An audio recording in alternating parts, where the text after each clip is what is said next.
Olá, sejam todos bem-vindos ao Pod Café 2.0. Nesse Pod Café, os participantes são a Natiele, o Nicolas, eu, Cauã e a Ana Gabriela. Nesse podcast, a gente vai falar sobre a criação do mundo. Bom, agora vamos falar sobre como foi o começo do mundo. No começo do mundo, caos era como o espaço que a gente conhece hoje, e nesse espaço surgiu a Gaia, que era a mãe da Terra, que era a Terra, como se fosse a Terra.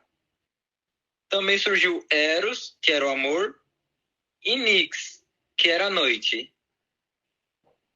E Tártaro era como se fosse as profundezas da Terra, o início, o interior da Terra, o núcleo e tal. E essas divindades foram as primeiras a habitar o universo. Falando sobre Urano e Gaia, Urano, o deus do céu, e Gaia, a deusa da terra, eles se uniram e geraram os titãs, ciclopes, hecatolquinos.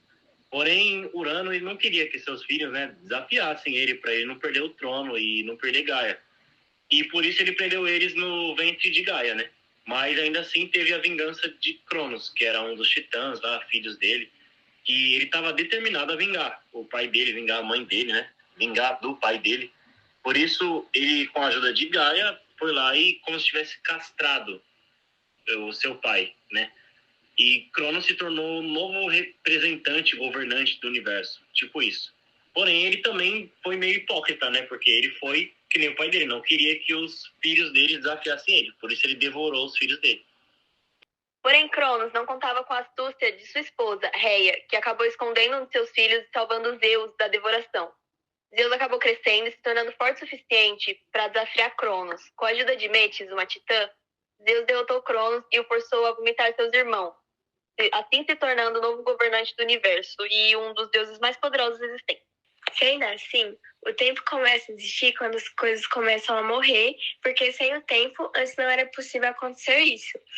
E concluindo com uma reflexão, a história de Zeus e Cronos é uma ligação com a importância da justiça e da igualdade na sociedade, ou seja, não se deve usar o poder para oprimir os outros, mas sim para proteger e servir. Bom, gente, o que vocês acharam sobre a mitologia grega e a história sobre como começou o mundo? Eu acho bem interessante toda essa história sobre os deuses, titãs, que foi a evolução da Terra na visão de outro povo, né? É sempre bom a gente ter um segundo olhar sobre a nossa criação, porque a gente está acostumado com o cristianismo, com Deus, com o diabo, com essas coisas que para a gente é o nosso normal, mas para o outro povo tem outra história que para ele se olhar para a nossa vai ser algo totalmente tipo viajado, como a gente tem o pensamento deles, mas para eles é normal, então é interessante ver essa diversificação, né? Bom, e para mim, a história mostra que eles mesmos se contradiziam às vezes, porque, tipo, eles queriam criar várias coisas e, no caso, um foi traindo o outro. O pai traiu o filho, que depois foi traiu a mãe, e assim foi se desenrolando a história. Eu concordo com o Cauã, assim, por mais que seja uma história meio louca, porque é um pai devorando filhos, é alguém capando literalmente um deus, não tem muita coerência essa história, mas é uma história muito legal, se você for parar pra pensar, pelo lado de que ela explica uma coisa que tecnicamente não é explicada, sabe? Por mais que provavelmente não seja real, porque, querendo ou não tem como ser real, a gente não tem pesquisas nem nada assim. É uma história muito legal para você pegar isso como visão para você ter isso como base de uma coisa que você não sabe o que é, sabe? Não ficar só no cristianismo, como o Nicolas falou, nas coisas de igreja, etc. Eu também concordo com vocês, porque mesmo que seja uma história bem louca, assim, de entender, é bem interessante também, mas dá para levar para tipo, momentos da história na sociedade e tal, durante a história toda, pelo abuso de poder e tal, as coisas assim e tal.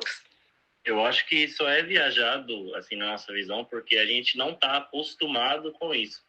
Assim que eu falei, deve ser viajado também para eles ouvir, por exemplo, que aconteceu um dilúvio, que encheu a terra e só uma família ficou, e que só tinha um casal que povoou a terra toda. sabe? É interessante ver como cada povo tem uma religião que, se olhar de fora, é estranho, mas para eles é normal. O nosso é o cristianismo, o Brasil é o cristianismo, mas no Japão tem outra, e na Grécia tem outra, como a gente está vendo. Então, é muito interessante ver essa diversificação. E para a gente é viajado mesmo, é muito viajado ver um Deus castrando outro Deus que tinha vários irmãos que engolia, que o filho foi lá e capou o pai, sabe? É uma história muito viajada, muito diferente da nossa, mas que também tem a sua semelhança. E como na sala o professor explicou, e aí no começo a gente achava que era baboseira, não entendia nada, só que como a gente foi debatendo, a gente foi entendendo a história, a gente foi se aprofundando e meio que a gente foi entendendo o contexto dela.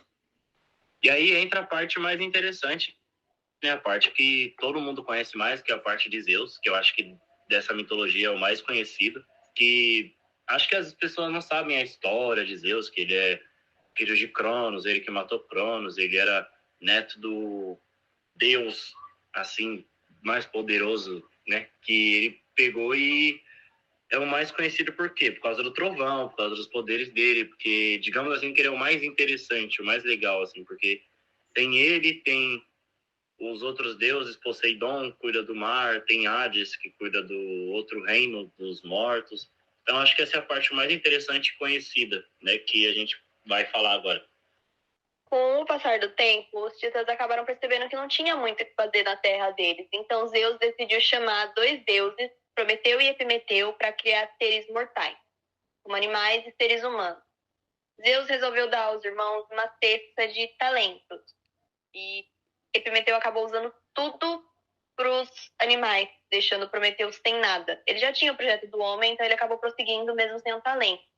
Só que ele acabou decidindo invadir o castelo de Atena para roubar o fogo da astúcia e dar para o homem. Logo depois que eles ficaram sem talentos para dar para o ser humano e invadiram o palácio de Atenas, eles foram lá e roubaram o fogo.